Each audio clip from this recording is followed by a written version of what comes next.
Welcome to the session. In today's session, we will build a fully dynamic loan amortization schedule in Excel using a single formula. No dragging, no helper columns, and no manual repetition. By the end of this tutorial, you will have a formula that automatically spills a complete amortization table based on just a few inputs: loan amount, tenure, and interest rate. As soon as any input changes, the entire schedule recalculates instantly. As this formula is intended to be reused via the name manager, we will begin by constructing a lambda function. In defining its input parameters, we will start by assigning the inputs as loan amount, tenure, and rate, interest rate. In a lambda function, all arguments except the final one represent input parameters, while the last argument defines the calculation logic. At this stage, we will temporarily set the output as 0 as a placeholder before building the full expression. This function has yet not been stored in the name manager, so we must supply the input values directly within the function right here. PV as B1, NPER as B2, and rate as B3. Let us start building the structure using MAKEARRAY function.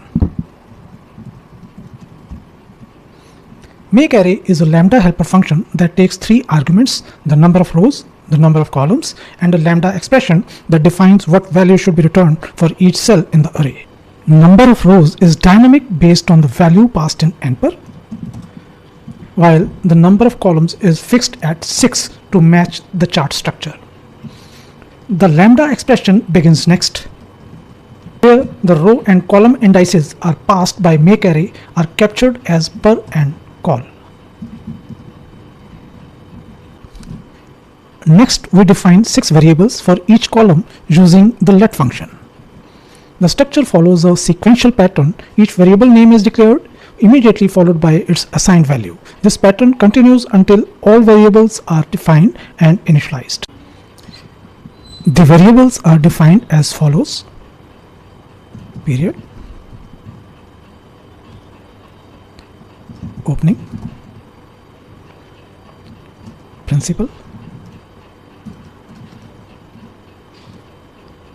interest, EMI, and lastly closing. Period is defined as per, representing the current row number. Don't forget to put a comma after passing the value to the variable.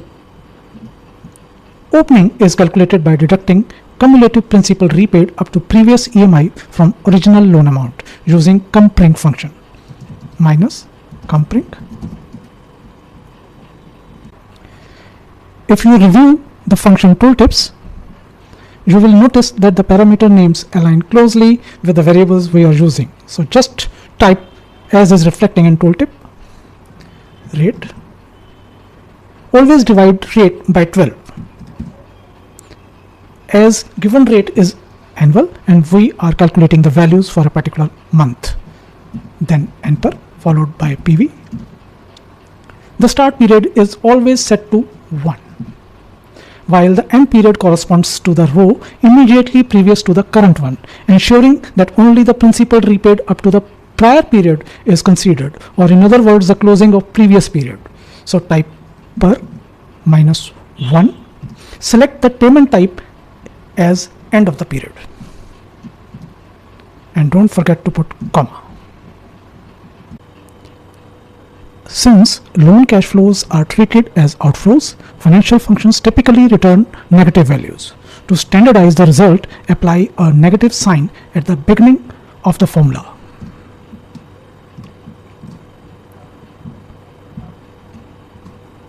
Placing the negative sign only before PV argument may work in some functions, but it is not reliable for comprink. So applying negative symbol before the entire expression is the correct approach. For principal, there is a function called ppmt, start with negative sign. Now follow the tooltip, rate, per, NPER, PV, comma. For interest, there is a function IPMT. Only the name is different. Rest of the syntax is same. For EMI, there is a function PMT. Rate and per PV. The value of this variable remains the same throughout the chart.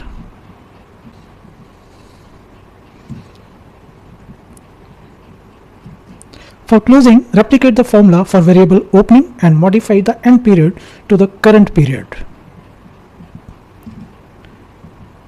instead of the previous one, as the calculation must reflect the principal repaid up to the current period. After defining all variables of let function, use the final argument of let function to return the results. This is done through choose function, which maps each variable to its respective column in the current row. Type choose.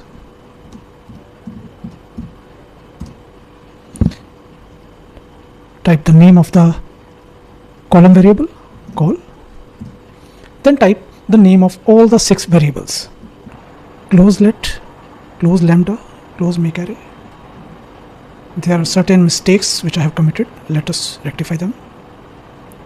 It should be lambda, and we have not divided the rate by 12 in these variables.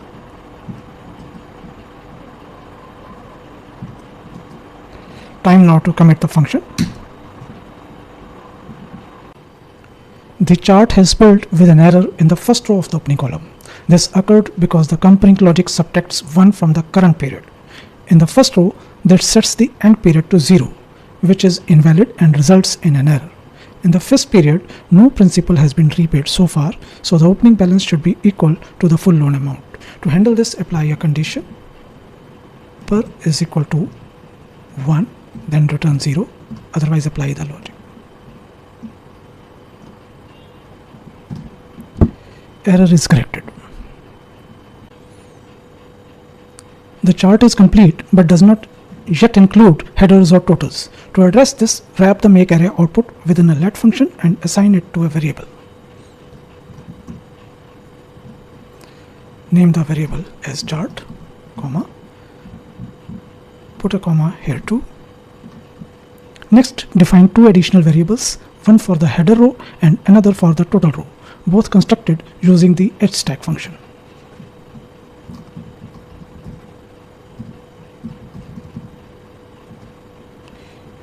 Copy the variable names surrounded by inverted commas as the headers. Move to the next variable, total, hstack. Now in total row, ensure that it contains exactly 6 columns to align with the array structure.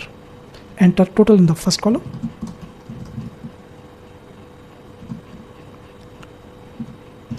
And leave the second column blank, as totals are not required for opening and closing balances. For columns 3 to 5, use the by call function. To compute the column-wise sums, use choose calls function. To extract the column numbers 3, 4 and 5 from the chart variable.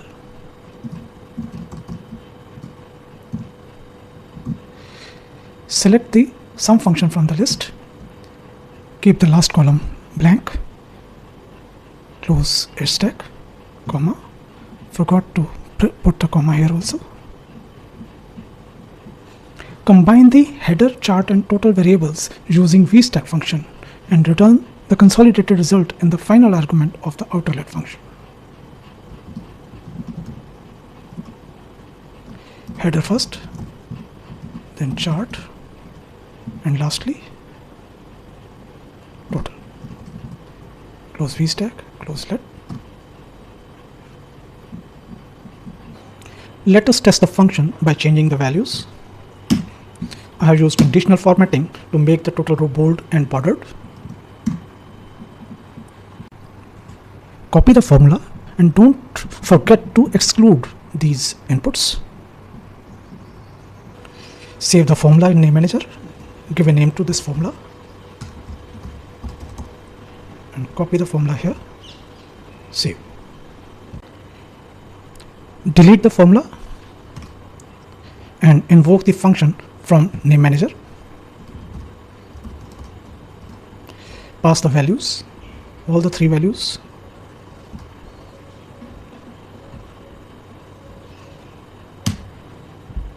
That's it. I hope you found this session valuable and it helped clarify how to build a reusable loan schedule using Lambda, Let, and dynamic MAKEARRAY functions. To see more practical real-world solutions like this, please subscribe the channel so you don't miss upcoming tutorials. Thanks for watching.